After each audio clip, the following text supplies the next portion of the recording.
Bonsoir à tous et bienvenue sur cette nouvelle vidéo. C'est exclusif. Aujourd'hui, on va voir comment récupérer tous les exposants de Vivatech en 30 secondes avec ChatGPT et ensuite, à partir de ce fichier-là, comment pouvoir contacter votre prospect idéal et comment trouver son adresse mail. Allez, c'est parti. On se rend directement sur le site de Vivatech, tout simplement, et on va dans la partie Exhibitors. Voilà, Exhibitors, participants pour ceux qui ne le savent pas. Ici, vous pouvez voir, bon voilà, vous pouvez pas copier-coller tout simplement tous les exposants, plus ça met du temps à charger, etc. Donc voilà, difficile. Nous, ce qu'on va faire, on va se mettre en plein milieu, ici quelque part, n'importe où. Hop là, on va se mettre, je vous dis une bêtise, ici, entre les deux, double-clic, inspecter, éléments, hop là. On va voir les éléments que ça nous a chargé. Fallait retenir le nom d'une boîte qui expose ici. Moi j'ai retenu, si je dis pas de bêtises, 37 Wine. Non. Si 37 Wine que je viens de voir là. Voilà. Là on a plein. Là vous voyez, on a tout le nom de chacune des boîtes. Donc ce qu'on va faire, c'est qu'on va faire une capture d'écran. On va ouvrir ChatGPT. On va faire glisser la capture d'écran dedans. Et là, on va dire pour la console, rédige-moi un script pour récupérer le nom de tous les exposants. Voilà, aussi simple que ça. Ah ouais, là j'ai fait une faute de frappe. Bon, pour une petite excuse, c'est qu'en bas, il y a une petite barre et ça m'empêche de voir. Donc, pour récupérer le nom de tous les exposants structure HTML, j'ai un script. Je veux un script pour la console. Une fois que j'ai fait inspecter éléments.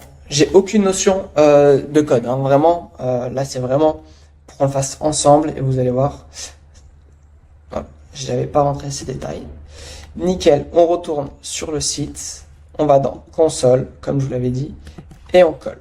Ok, on balance. Aussi simple que ça. En 10 secondes, on a récupéré le nom de tous les exposants. Vous le voyez là. Et honnêtement, la liste est archi longue. Regardez, on va tous, on peut tous les ouvrir. Hein. Tout. Ah, vous savez, regardez, attendez, je vais vraiment tous les ouvrir. En fait, là, il y a deux possibilités. Hein. On peut très bien dire à ChatGPT, rédige-moi un script maintenant pour pouvoir tous les exporter en CSV. Mais là, on va rajouter une petite étape. On va se corser un peu l'histoire. Regardez ce qu'on va faire. Je vais tout sélectionner. Hop là.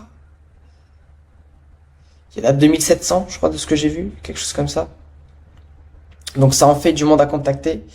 Et l'intérêt de pouvoir scraper et récupérer le nom de toutes ces boîtes-là, c'est que ça fait un contexte de contact. Donc c'est pas un intent data, mais c'est un contexte de contact pour leur dire, voilà, j'ai vu que tu étais, il y en a presque 2007.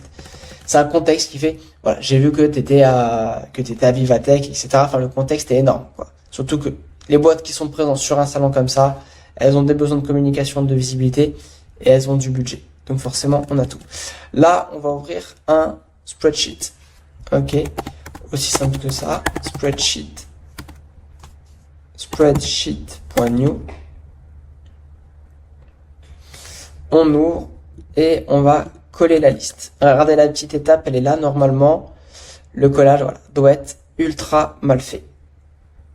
Là, ce qu'on fait, c'est que Viva Entreprise. Si je fais des petites fautes d'orthographe, m'en voulez pas. Il est presque pas, il est 2h du matin. Donc voilà. Je vais exporter le fichier. Voilà.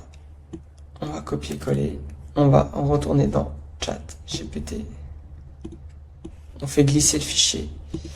J'ai le fichier, mais le nom. Impossible de charger le fichier, on va le remettre.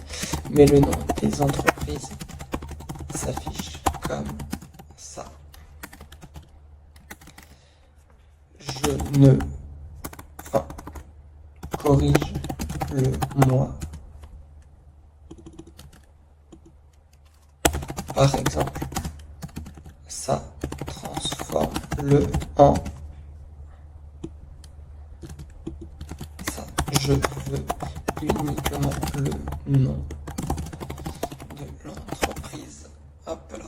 Et là, on fait glisser le fichier. Voilà, il a chargé.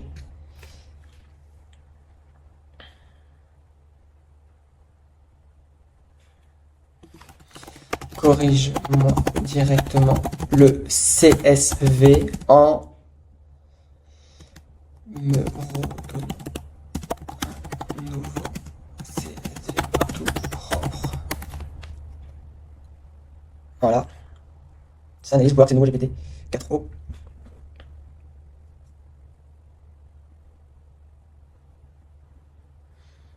Et voilà le fichier tout propre. Je le retélécharge. Nickel. Ça, je supprime. J'importe du coup le nouveau fichier.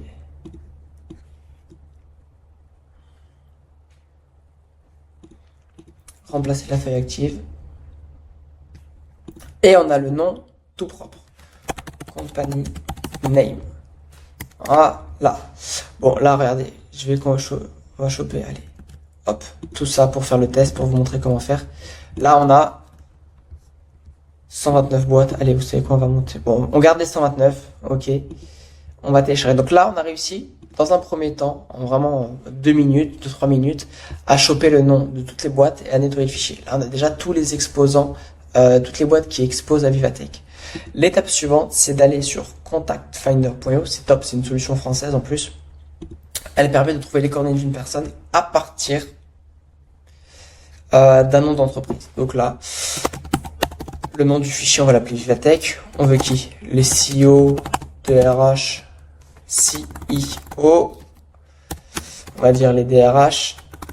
Faut séparer par une virgule. Ouais. CEO, DRH et CMO. Allez. On veut un. En fait, contact per rôle.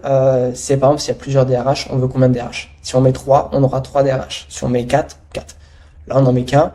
On sélectionne un country, hop, et on appuie sur New Charge. Hop, là on voit que le fichier, il vient d'être lancé.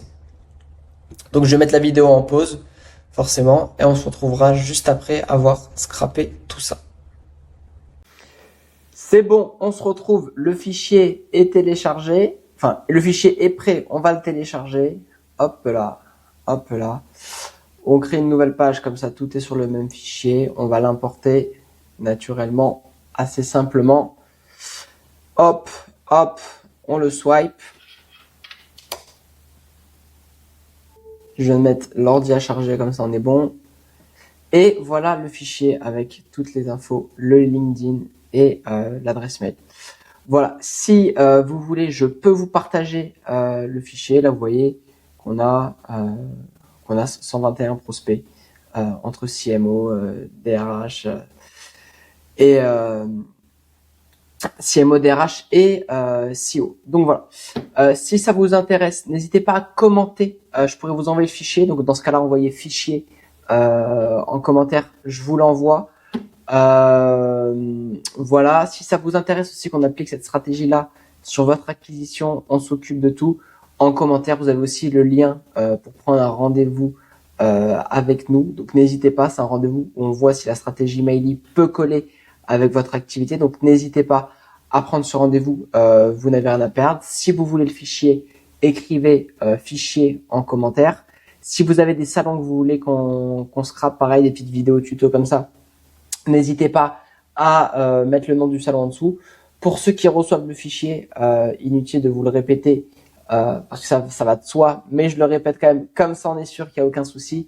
Le but, donc c'est des emails professionnels, ok, on n'a pas le droit d'envoyer des mails sur des emails perso, c'est illégal. Sur des emails pro, faites une approche smart, référez-vous aux vidéos qu'on fait sur le copywriting, apportez-leur de la valeur, ne soyez pas lourd. Si quelqu'un vous dit qu'il veut arrêter de lui envoyer des messages, arrêtez vraiment, vous avez tout à perdre en fait à faire des messages atroces, à relancer 10 000 fois, etc. Donc vraiment, faites des belles approches, des bonnes approches pour votre cible et n'abusez pas et respectez le cadre légal. C'est très important. Donc voilà. Et on se dit du coup à très vite et j'attends vos retours en commentaire.